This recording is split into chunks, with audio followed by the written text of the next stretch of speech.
A lot of Super Bowl snacks are soggy, store-bought, or late to the party. Here at Cat Scratch Kitchen, we don't want to do average. Today we're making heavy-hitting pretzel bites and cheese sauce that'll make your guests forget the score. The secret weapon?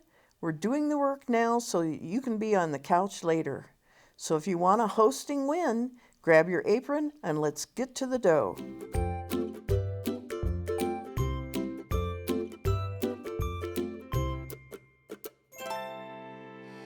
Okay, we're going to start with 3/4 cup of warm water. It needs to be about 110 degrees. And we're going to add to that a 1/2 teaspoon of Active Dry Yeast. If you're using regular yeast, you're going to want to stir it together and let it sit for about 5 minutes until it gets bubbly. I'm using fast action or rapid rise yeast, so all I'm doing is really just dissolving it.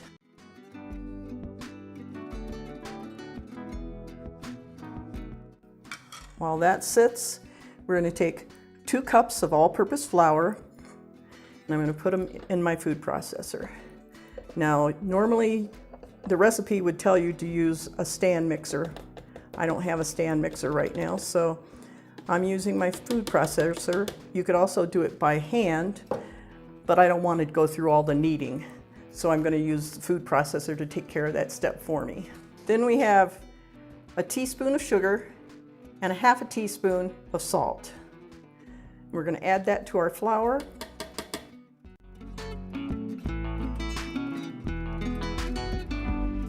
Just give it a couple of whirls to mix the salt and sugar together with the flour. Now we're going to put in our yeast mixture.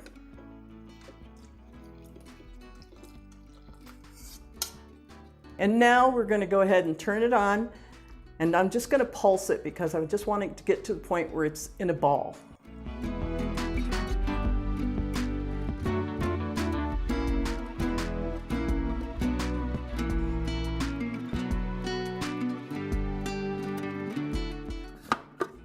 Now you can see that it's formed a ball inside and you've got more like a dough. So at this point, now what I want to do is I want to let the food processor just knead it together.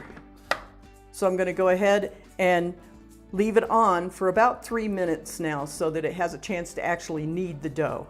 And it prevents me having to do it.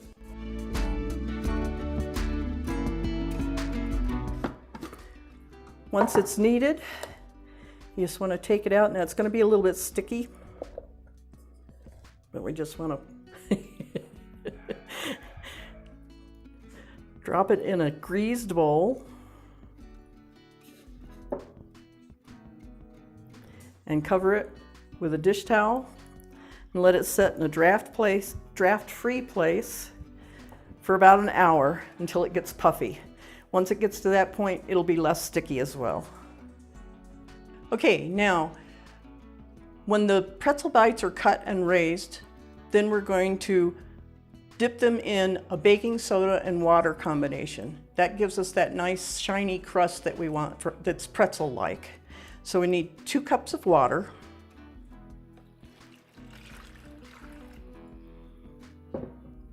and then 2 tablespoons of baking soda.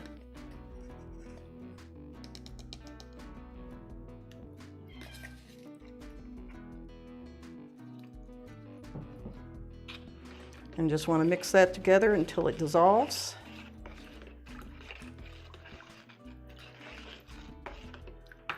And we'll start dipping our pretzel bites in and putting them on our baking sheet. We get our baking sheet, we want to prep it a little bit with some cooking spray. Just helps hold the parchment paper in place. A sheet of parchment paper.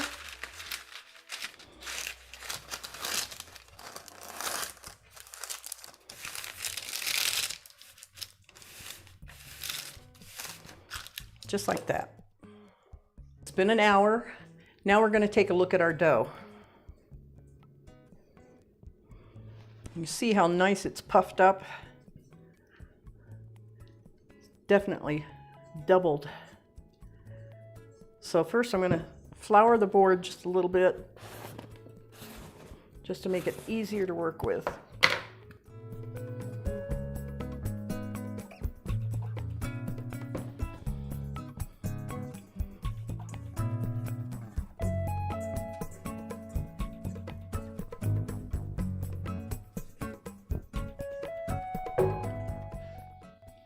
little bit of flour on top.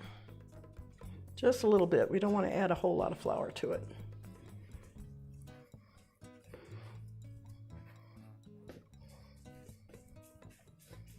Feels so good. I mean, it's not sticky anymore. It's super soft. Okay, what I'm going to do is I'm going to form a disc, and then we're going to cut that disc into 12 portions. Doesn't have to be perfect, and the portions don't have to be absolutely even. So I'm just going to start down the center.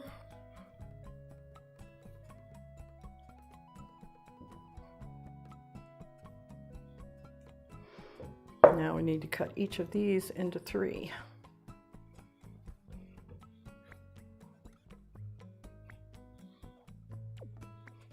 Just like that.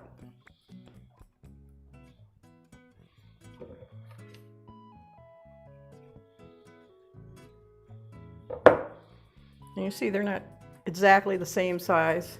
I'm just going to make them into a little ball so that they don't have a bunch of dry edges to dry out.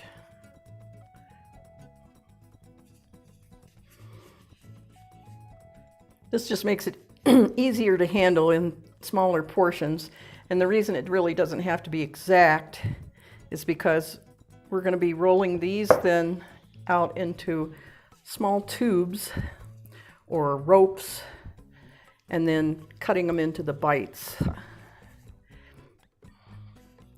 So if you have a larger piece, you're just going to make a little longer rope. And you want a rope about the size of your pinky finger in diameter, because it is going to rise again. Okay, then we're going to cut it into about 1.5 inch pieces.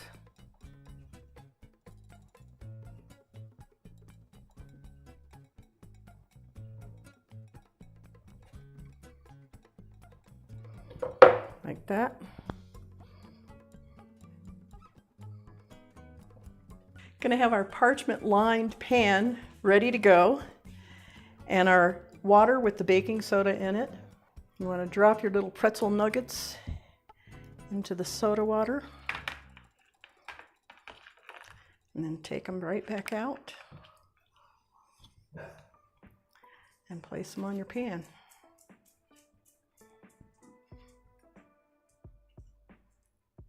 Now, if you wanted to, the same dough, you could make a regular twisted pretzel, and you would just drop the twisted pretzel into the soda water as well and put it on your baking sheet. So we'll just keep going, get the rest of these cut up. Once we put them on the tray, we're going to let them rest for 30 minutes. They're going to puff up a little bit more. We're going to let them rest with a dish towel over the top. They're going to puff up again before we put them in the oven. The oven needs to be at 450 degrees, and you're going to want to bake them for 8 to 10 minutes until they're golden brown. So this tray is ready now. We're going to cover it with a dish towel and let it rest for about 30 minutes. They're going to rise just a little bit more, and then we're going to put them in the oven. I've finished cutting them all up. They've all been dunked in the soda water, and I put them on the trays. I covered them with a dish towel and let them set for 30 minutes. And you can see they've puffed up just a little bit. And now they're ready to put into our hot 450 degree oven. And we're going to leave them there for 8 to 10 minutes. Be right back. Okay, while we're waiting for our pretzel dough to rise, we're going to go ahead and put the cheese sauce together. We have 2 tablespoons of unsalted butter. Now typically I don't make a point of getting unsalted butter, but because pretzels have so much salt already, I'm going to go ahead and use the unsalted butter. And we just want to melt the butter down. The nice thing about this cheese sauce is It's not real tangy like cheddar because we're not using a sharp cheddar with this. We're using actually American cheese, which where I am is a whole lot easier to find. Okay, once the butter's melted, we're going to add 4 tablespoons of all-purpose flour, as well as a half a teaspoon of salt and a half a teaspoon of mustard powder, ground mustard.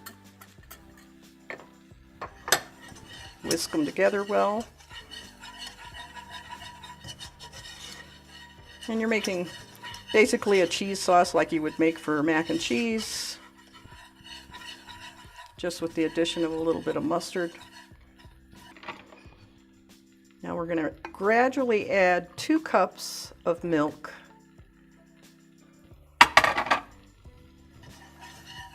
And whisk it really well in between. You don't need to let this roux get to a dark color. I'm going to keep whisking so that you make sure we don't have any lumps.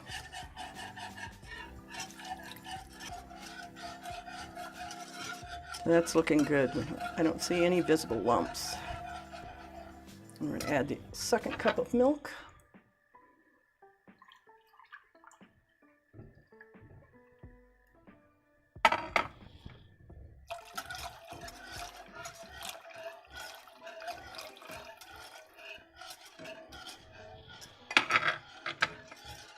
Now we want to let it heat through. Once it gets good and warm, we have 8 ounces of shredded American cheese. Like I said, this makes a really mild cheese sauce.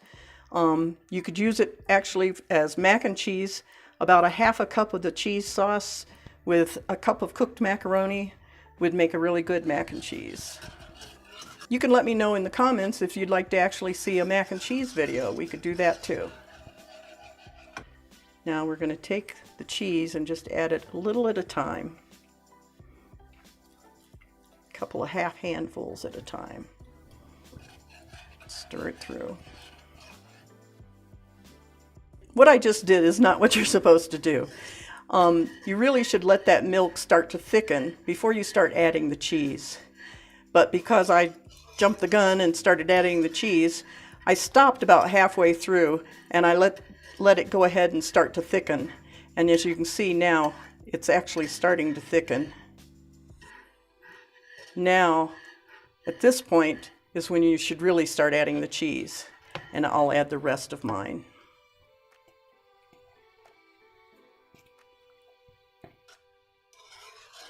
And once all the cheese melts, it'll be ready.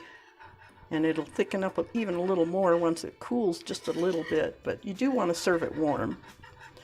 If it gets cold before your pretzels are ready, you can stick it in the microwave easily for like 30-second increments and heat it up again.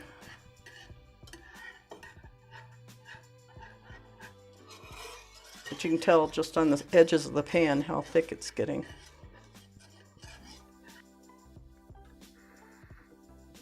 And here they are, fresh out of the oven.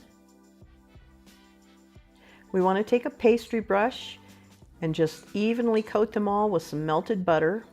I'm using unsalted butter, but you could use salted if you prefer. And then take some coarse salt and just sprinkle over the top while they're still moist from the butter so that the salt sticks to the tops.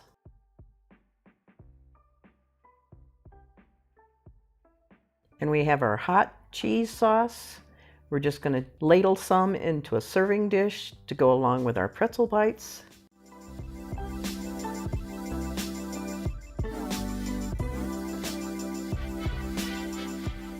So there you have them. Little pretzel bites with some yummy cheese. Looks really good. Tastes good too. So that's it. Perfect for your Oktoberfest in your home or just a snack anytime. I hope you enjoyed this video, and I hope you take a moment to go down in the comments and let me know what you think and if you tried them, how you liked them. Be sure and Subscribe if you haven't already while you're there. We'll see you again next week with a new recipe.